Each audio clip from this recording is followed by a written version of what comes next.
오늘은 맥주감사 주일입니다. 또 이날은 또한 6개월 동안 지키신 하나님의 은혜를 돌아보며 감사하고 또 남은 절반의 한 해를 새로운 마음으로 보내기로 시작하는 그런 절기입니다. 은혜에 감사하는 날, 또 하나님께 나아가는 여러분에게 하나님의 축복이 늘 함께 하시기를 기원합니다. 구약 성경을 읽다 보면은 우리가 자주 접하는 이야기가 절기 이야기입니다. 절기들이 굉장히 많죠. 유월절, 무교절, 안식일, 초실절, 칠칠절, 나팔절, 장막절, 부림절, 이게 절기들이 너무 많은 거예요. 그리고 이것들을 지금은 다 지키는 것이 아니라 그 중에서 몇 가지만 선택해서 맥주감사절, 추수감사절은 또 후에 만드는 것이니까 이렇게 지키고 있습니다. 어떤 분들은 구약에 나온 얘기인데 뭐 굳이 우리하고 상관없는 절기를 지키느냐, 지금은 농사 짓는 시절도 아닌데 우리가 왜 농사 짓는 사람들의 절기에 따라서 맥주감사주의를 지켜야 하는 것이냐, 이렇게 절기에 대해서 문제 제기를, 이의 제기를 하는 분들도 있습니다. 신앙생활의 관계 속에서 그것이 문자적으로 맞아 보입니다. 하지만 한 번쯤 좀 더 깊이 성경책을 듣다 보면 꼭 그런 것만은 아니다는 것을 알 수 있게 될 겁니다. 이스라엘이 만들어 놓은 여러 가지의 이 절기의 내용들은 이스라엘 백성들의 신앙과 밀접한 연관이 맺어 있습니다. 왜 절기가 신앙과 연결이 될까요? 그 이유는 구약 성경에는 예루살렘 성전을 제외하고 공간에 대해서는 어떤 의미를 많이 부여하지 않습니다. 그래서 모세의 무덤도 없어요. 시내산으로 얘기하지만 시내산이라는 위치를 정확히 아는 사람은 없습니다. 대충 이 정도일 것이다 라고 얘기해요. 지금도 시내산은, 우리가 성기술래 간 시내산도 시내산이라고 그러지만 실은 또 다른 논제는 지금 이 사우디아라비아에 있는 산을 가지고 시내산이다 이렇게 얘기를 하거든요. 근데 정확히 그것을 굳이 찾으려고 하지 않는 이유도 있죠. 공간은 중요하죠. 그렇지만 성경은 공간보다도 시간적 의미에다가 거룩성을 부여하고 그 절기를 지켜나가는 것들이에요. 오늘 이 맥주감사절은 농업의 절기입니다. 하지만 이스라엘 역사에서 하나님의 경험의 바탕을 두고 그 경험의 의미를 둔 것이지 꼭 농경사에만 의미를 둔 것은 아니라고 하는 것이죠. 그래서 이스라엘은 어떤 큰 사건을 거기다가 거룩성을 부여합니다. 공간보다는 시간을 역사화하고 의미화하고 재해석해서 그것을 통해서 그 인생에 주어지는 신앙의 깊이를 점검하는 것은 우리의 신앙생활에, 영적인 생활에 굉장한 풍성함을 더해주고 있는 것이죠. 레위기 19장 2절을 보면요, 너희는 거룩하라. 이는 나 여호와 너희 하나님이 거룩함이니라. 하나님이 거룩하기 때문에 거룩하라. 레위기의 가장 중요한 신학적인 주제가 뭐냐면 거룩입니다. 거룩. 그래서 거룩의 한 부분들을 분류하지요. 첫째로 거룩은 사람들의 거룩이 있습니다. 그래서 대제사장, 제사장, 그리고 이스라엘, 이방인, 이렇게 순서가 매겨져 있어요. 사람들에게 거룩성은요. 공간적인 거룩도 있습니다. 지성소, 성소, 그리고 그 다음에 뜰, 여자들이 뜨는 설, 이방, 이렇게 뜰을 만들어서 공간적인 금을 그어서 거룩성을 얘기하죠. 근데 여기만 아니라 시간의 거룩입니다. 대속제일, 안식일, 유월절, 장막절, 칠칠절, 오순절, 이런 절기들은 시간적인 거룩이라고 얘기합니다. 시간적 의미의 절기들. 레위기 23장은요 이런 시간의 거룩을 표시하는 주요 절기들의 이야기를 쑥 총정리해 놨습니다. 유월절, 무교절, 초실절, 칠칠절, 나팔절, 속죄절, 초막절 이런 것들에 대한 절기들을 함께 모아놓은 것이 레위기 23장의 기록이에요. 그럼 우리가 말하는 맥주 감사절은 이게 뭘까? 이것은 민수기 28장 20절에 의하면 처음 익은 열매를 드리는 날 그 뜻이에요. 오늘 보면 첫 요제라고 하는 이 말은 히브리 말로 비쿠림이라는 뜻인데, 이 말은 미래 첫 수확을 예리해요. 미래 첫 수확을 드리는 절기가 칠칠절입니다. 아주 장의 맥주 감사절이죠. 그것을 칠칠절이라고 하고 오순절이라고 합니다. 그동안 베풀어서 농사를 짓게 하고 먹을 밀을 주어서 감사하는 추수의 절기입니다. 그런데 이것이 이렇게 우리가 맥주 감사절은 농사절기로만 찾아지지만 이게 조금 후대 유대교에 오면 좀 달라져요. 출애굽기 19장 1절 2절을 보면 6월절 후에 이어서 나오는 절기가 칠칠절입니다. 7절은 이 출애굽기 가면 시내산에서 하나님의 말씀을 받는 날을 기념해 세워주는 것이 칠칠절이에요. 77에 49, 50일 될 때인데도 불구하고 이 말은 출애굽기와 안 맞아요. 왜? 출애굽기가 위해서 백성들이 출애굽해서 시내산에 왔던 시기는 3개월 뒤거든요. 이게 50일이 안 맞아요. 숫자가 안 맞습니다. 숫자의 중요성은 그렇게 중요하지 않습니다. 왜냐하면 그때가 하나님 말씀 받는 날을 칠칠절로 지켰기 때문인 거죠. 원래는 한 해의 농사를 지은 것에 대해서 감사하고 농업의 절기로 이렇게 드렸지만 이것을 역사적인 관점에서 재해석하고 신학화해서 의미를 부여하죠. 그래서 그것이 하나님 말씀 받은 날로 변화되는 겁니다. 즉 말하면 하나님은 역사 속에서 활동하시는 분, 우리의 삶의 시간 속에서 역사하면서 우리를 인도하시는 분이라는 고백이 이어지는 거지요. 이런 개념 속에서 신약 성경에 나오면 성령이 언제 임합니까? 오순절에 임해요. 이 오순절이 칠칠절이에요. 이것이 맥주감, 오순 50일이잖아요. 77에 49, 그 다음에 오순절이에요. 오순절, 칠칠절, 맥주감사절은 시기적으로 같은 시기입니다. 맥주라는 의미가 담겨져 있지만 또 다르죠.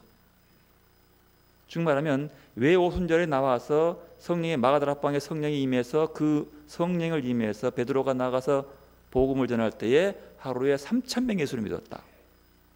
큰 축복이죠. 그리고 그걸 통해 사람이 등장하기 시작해요.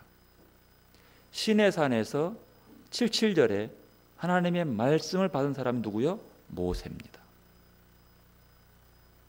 말씀이 임하는 그 자리.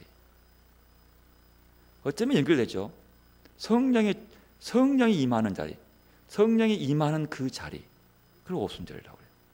그러니까 모세를 통해서 하나님께서 임해서 말씀을 주신 자리, 또 나아가서 베드로가 복음을 증거하기 전에 성령이 임해가지고 오는 자리, 성령, 하나님이 임하는 것이죠.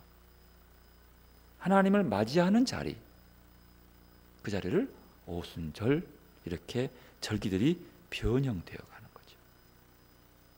그래서 성경을 받는 그날, 말씀 받는 그날, 성령 받아서 말씀 전하는 그날 같이 구조가 연결되어 있어요. 그러면 우리가 이 맥주감사절을 공간적인 의미나 시기적인 맥주감사 농사뿐만 아니라 우리의 모든 삶의 과정 속에서 어느 순간을 정해서 신학화하고 의미해서 그것을 하나의 감사하는 절기로, 감사가 중요한 겁니다. 예, 받쳐지는 거예요.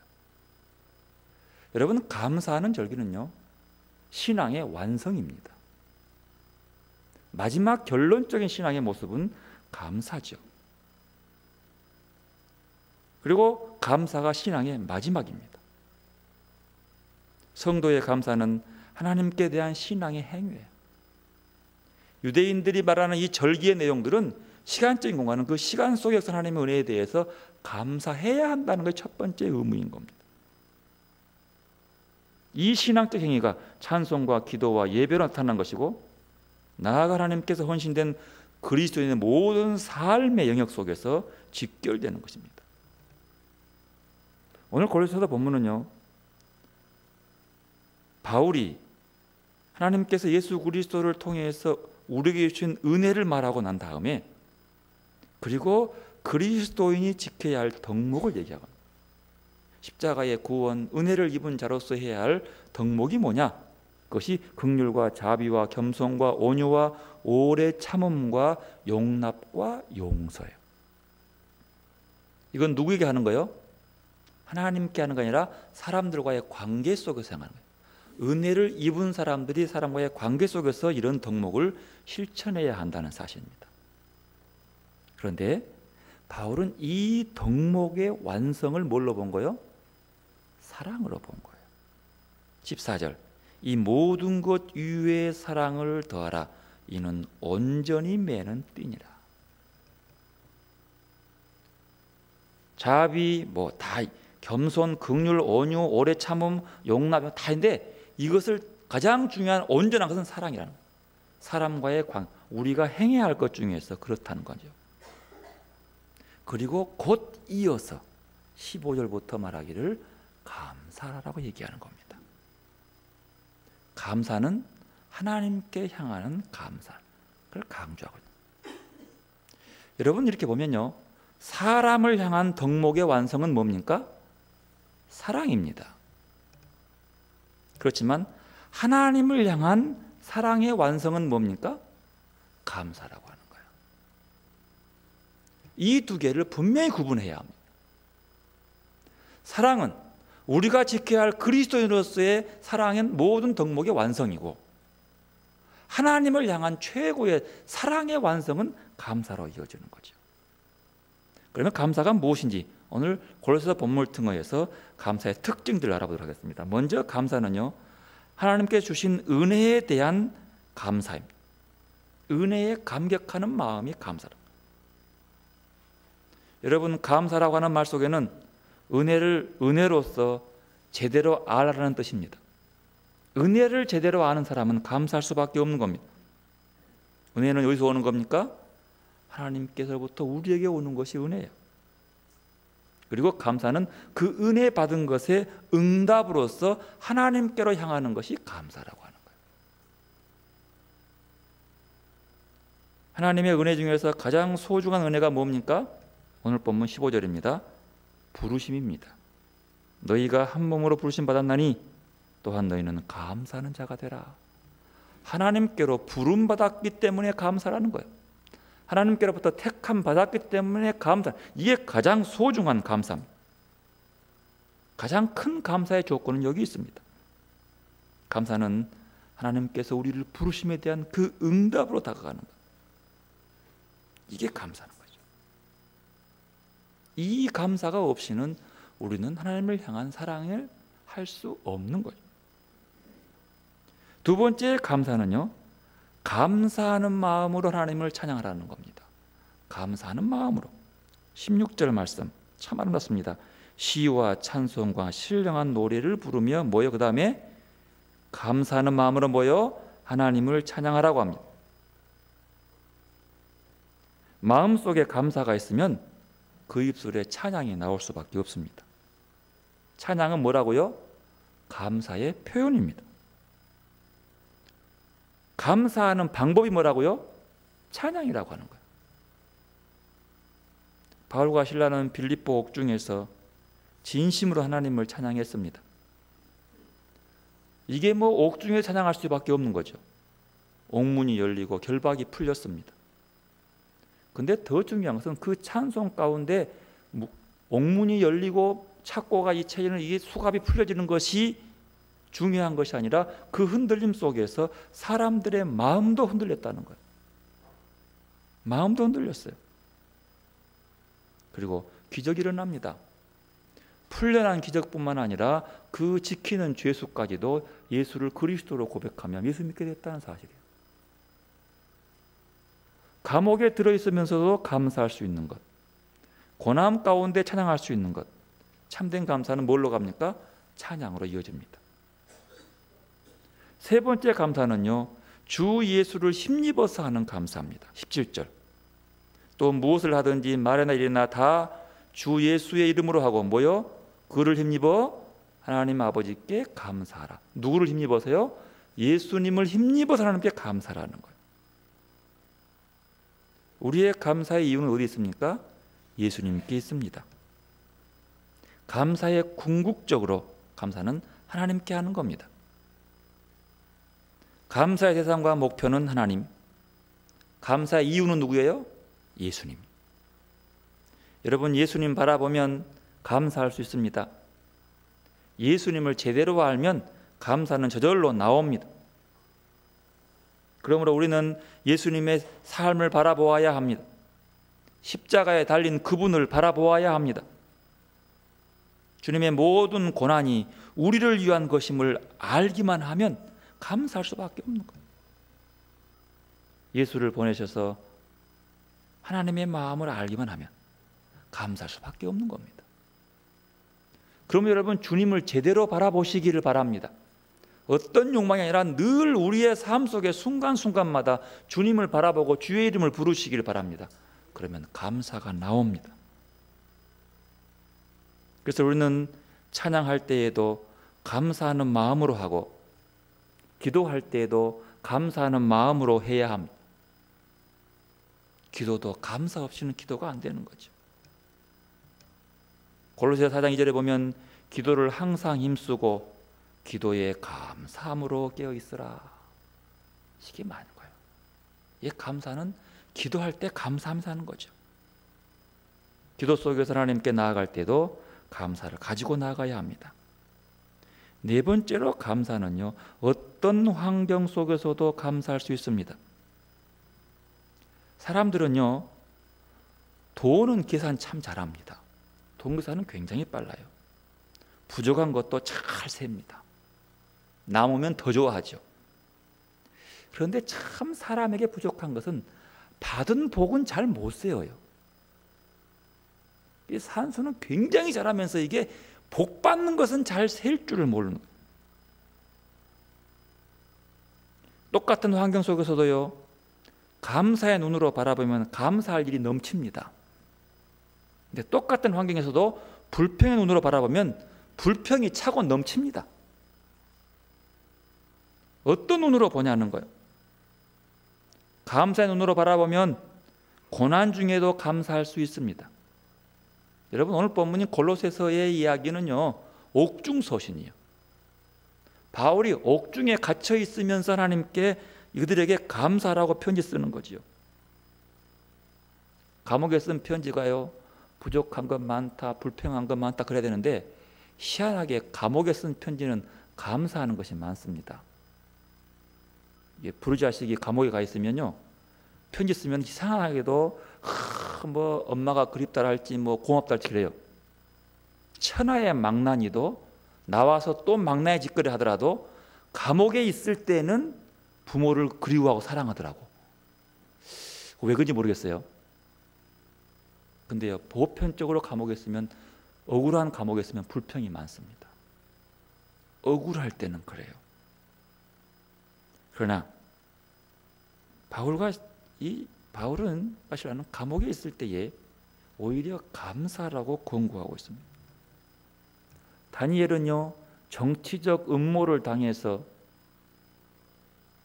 30일 동안 지켜봐서 계속 하나님께 감사 기도하면 사자굴에 던져진다는 사실을 알았습니다. 하지만 그는 그래도 감사했습니다. 알면서도 감사했습니다. 사자굴 속에 던져질 줄 알면서도 감사했습니다. 그러나 그 감사는 결국 그를 그곳에서 구원해내고 말았습니다. 신앙의 선배들은 고난을 앞에 두고도 감사했습니다. 고난을 불러오기 위해서도 감사했고, 고난 중에도 감사했고, 고난으로부터 구원하신 하나님을 또한 감사했습니다. 예수님을 힘입어서 감사하면 어떤 환경 속에서도 감사할 수 있습니다. 다섯 번째로, 고난 중에도 특별히 가난 중에서도 감사할 수 있습니다. 예수님께서 5,000명 장년들을 먹이실 때에 그 많은 설자들이 굶주린 것을 보고 빌립이 건의합니다. 쟤들 먹지 않으면 굶습니다. 너희들이 먹여라. 빌립이 고민이 많습니다. 아무리 계산해도 답이 안 나옵니다. 안 되겠습니다. 너희들이 먹여라. 안드레가 여기 보리떡 5개와 물고기 2마리 있는데요. 제 아들은 걱정입니다. 이것 가지고 뭘 먹이냐고 근심입니다. 예수님은 태연합니다. 그 어린이 도시락 1개를 들고 감사 기도합니다. 하나님 이것 주어서 감사합니다 라고 나누니까 5,000명이 먹고 12광주가 남았다는 거예요. 감사할 수 없는 환경, 배고픔 속에서도 감사합니다. 예수님은 불평하지 않습니다. 걱정하지 않습니다. 하나님께 감사했습니다. 기적이 일어났습니다. 모두 배불리 먹고 남은 음식이 12광주리였습니다. 하박국은 비록 무화과 나무가 무성하지 못하여 포도나무에 열매가 없으며 감람나무에 소출이 없으며 밭에 먹을 것이 없으며 우리의 양이 없으며 외양간에 소가 없을지라도 나는 여호와로 말미암아 즐거워하며 나의 구원의 하나님으로 말미암아 기뻐하리로다라고 고백합니다. 아무것도 없는데 뭘 감사합니까? 왜? 여호와로 말미암아 감사할 수 있는 거죠.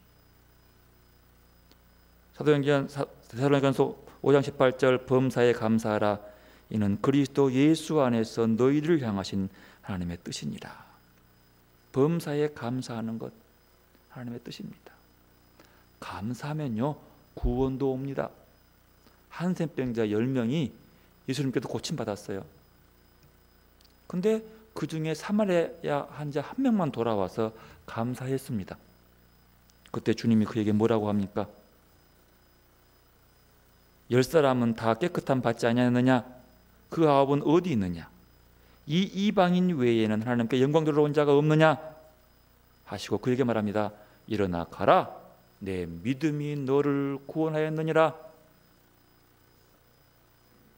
감사도 믿음이 필요합니다. 그러나 그 감사는 그에게 구원을 줍니다.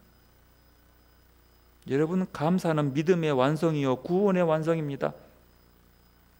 감사함으로 구원이 완성된다는 것이죠. 감사함이 가득할 때 치료받고 구원받는 인생이 된다는 사실입니다. 그러므로 여러분, 감사함으로 신앙의 성숙한 열매를 맺을 수 있기를 바랍니다. 감사는 완숙한 신앙의 마지막 열매입니다. 존 밀러는 사람이 얼마나 행복한가는 그 감사의 깊이에 달려있다라고 얘기했습니다. 감사의 깊이에 그 사람이 행복이 있다는 거죠. 톨스토이는 말합니다. 감사하는 사람은 젊어진다. 여러분, 감사하면 늙음이 늦게 옵니다. 루터는 말합니다. 마귀의 세계에서만 감사가 없다.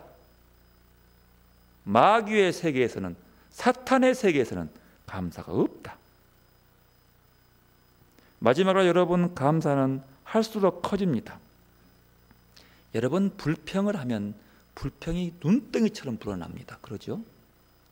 사람들 흉 보는 재미가 참 좋아요. 근데 한 번 흉을 보면 끝이 없습니다. 밤을 새도 잠도 안 옵니다.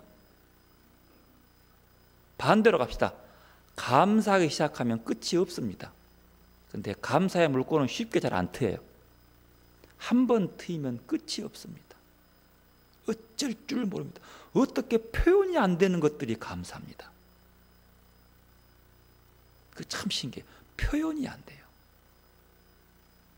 저 이번에 방문했던 그 미국에 있는 아만다라고 하는 그 친구가 자기 페이스북에 올렸다 그래요. 나는 여수 가서 빨간 카페트 위를 걷는 대접을 받고 간다. 이렇게 빨간 카페트 누가 갑니까? 최고의 스타만 가는 길이에요. 거기는 대통령이나 간다라 할지 하여튼 그 중에 제일 높은 사람만 그 길을 걸어가는 길이거든. 큰 상 받은 사람만 가는 길이거든. 자기는 여기 와서 빨간 카페트 위를 걸어간다. 이렇게 표현했더라고. 아, 정말 기뻤겠구나. 나는 한국에 온 목적을 여기서 다 이루어버렸다. 그 많은 감사한 사람들, 진심으로 해주는 것에 대해서 나는 진짜 감사하다. 그 진심을 봤다. 그렇게 하는 거예요. 한 번 감사하면 끝이 없어요. 계속 흘러나오는 겁니다. 어떻게 표현이 안 되는 거예요. 여러분, 모든 것이 끝이 있습니다. 우리 인생도 끝이 있습니다. 감사하고 싶어도 감사 못할 때가 옵니다. 드리고 싶어도 드릴 수 없을 때가 옵니다. 여러분, 감사할 수 있을 때에 감사하시길 바랍니다. 조금 부족해도 감사하면 감사가 차고 넘칩니다. 여러분, 5분 내에 100가지의 감사를 한번 고백해 보십시오. 한 번만 써보면 됩니다. 100가지가 안 나면 며칠을 걸리더라도 만들어 쓰십시오. 그러면 감사가 넘치기 시작하고 그 감사는 내 마음을 평안해집니다. 더 조건이 더해지고 하나님은 더 많은 것들로 부어주실 것입니다. 그러므로 조금이라도 건강할 때에 건강을 다해서 감사하십시오. 조금이라도 힘이 있을 때에 힘을 다해서 감사하십시오. 조금이라도 지식이 있을 때에 지식을 다해서 감사하십시오. 조금이라도 재력이 있을 때에 그 재력을 다해서 감사하십시오. 그러면 그 감사가 여러분에게 말할 수 없는 큰 축복으로 채워줄 것입니다.